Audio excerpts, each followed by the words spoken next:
අද මම කියන්නේ කොහොමද ඔයාගේ EPF බැලන්ස් එක බලා ගන්න කියලා. ඔබට බලා ගන්න පුළුවන් ක්‍රම රාශියක් තිබෙනවා. එකක් තමයි ඔබගේ ආයතනයට මාස 6කට වරක් ශ්‍රී ලංකා මහ බැංකුවෙන් වාර්තාවක් එවෙනවා. ඔබගේ එම ආයතනයේ වැඩ කරන සේවකයින්ගේ අර්ථ සාධක අරමුදල් කොයිතරම් ප්‍රමාණයක් ශ්‍රී ලංකා මහ බැංකුවට යවලා තියෙනවද? ඒවයි සාරාංශය මොනවද කියලා. එතකොට ඔබගේ ආයතනයට මාස 6කට සැරයක් එන මේ ශ්‍රී ලංකා මහ බැංකුවෙන් එන රිපෝට් එක ඔබ ස්ටඩි කරොත් ඔබට පුළුවන් ඔබගේ සේවක අර්ථ සාධක අරමුදලේ කොයිතරම් මුදල් ප්‍රමාණයක් දැන් තියෙනවද කියලා බලා ගන්න. ඒ එක ක්‍රමයක්. අනිත් ක්‍රමය කොළඹ කොටුවේ වයිට් වේස් ගොඩනැගිල්ලට ගියොත් ඒකේ අර්ථ සාධක අරමුදල තියෙන අංශයට ගිහිල්ලා ඒක විමසීම් කවුලුවට ගිහිල්ලා ඔබට ඔබගේ අනන්‍යතාවය ඉදිරිපත් කරන්න සිද්ධ වෙනවා. ඒ කියන්නේ ඔබගේ ඩෙන්ටිටි කාඩ් එක ඉදිරිපත් කරන්න ඕනේ. නැත්නම් ඔබගේ B කාඩ් එක, කියන අර්ථ සාධක අරමුදලට අදාළ කාඩ් පතක් තිබෙනවා. ඒකට කියන්නේ අපි B කාඩ් එක කියලා. B කාඩ් එක සහ ඩෙන්ටිටි කාඩ් එක ඉදිරිපත් කරලා ඔබට පුළුවන් ඔබගේ අර්ථ සාධක අරමුදලේ දැනට පවතින ශේෂය බලා ගන්න. ඊට අමතරව ශ්‍රී ලංකා මහ බැංකුවේ ශාඛා ලංකාවේ ප්‍රදේශ 6ක තිබෙනවා.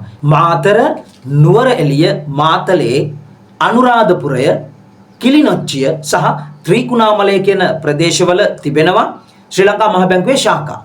මේ ශාඛාවකට ගිහිල්ලත් ඔබට හැකියාව තිබෙනවා ඔබගේ B කාඩ් පත සහ ඩෙන්ටිටි කාඩ් එක ඉදිරිපත් කරලා ඔබගේ සේවක අර්ථ සාධක අරමුදලේ කොයිතරම් මුදල් ප්‍රමාණයක් එකතු වෙලා තියෙනවද, පොලි කොයිතරම් ප්‍රමාණයක් එකතු වෙලා තියෙනවද කියලා දැනගන්න.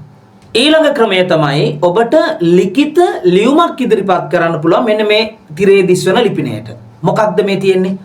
ලිපිණය අධිකාරී සේවක අර්ථ සාධක අරමුදල අංක 25 වයිට් වේස් ගොඩනැගිල්ල කොළඹ 1 කියන ලිපිණයට ලිඛිත ඉල්ලීමක් ඉදිරිපත් කරොත් ඔබට පුළුවන් ඔබගේ සේවක අර්ථ සාධක අරමුදලේ බැලන්ස් එක කීයද කියලා බලාගන්න. හැබැයි මේ හැම අවස්ථාවකදීම ඔබ විශේෂයෙන්ම මතක තබා ගන්න ඕන කාරණාව තමයි ඔබගේ අනන්‍යතාවය අනිවාර්යයෙන්ම ඉදිරිපත් කරන්න ඕනේ. ඒ කියන්නේ ඔබගේ ජාතික හැඳුනුම්පත, ඒකේ ෆොටෝකොපියක් හෝ එහි අදාළ අංකය, ඒකම B කාඩ් පතේ කොපි එකක් මේ ලියුම සමග අමුණා ඔබ යවන්නට ඕනි එම තොරතුරු ලබා ගන්නට නම්.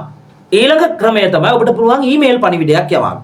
ඊමේල් පණිවිඩය යවන්න ඕනේ EPF helpdesk cbsl.lk කියන ඊමේල් ලිපිණයට ඊමේල් පණිවිඩයක් ඔබගේ අනන්‍යතාවය සමග යවුවාම ඔබට ඒ සඳහා අවශ්‍ය තොරතුරු ලබා ගන්න හැකියාවක් තිබෙනවා. ඊට අමතරව ඔබට පුළුවන් EPF online සමග ලියාපදිංචි වන්නට ඒ තුලිනුත් ඔබට හැකියාව තිබෙනවා ඔබගේ EPF එකේ බැලන්ස් එක කීයද කියලා බලා ගන්න. Sugat Liyanage can turn your dreams into reality.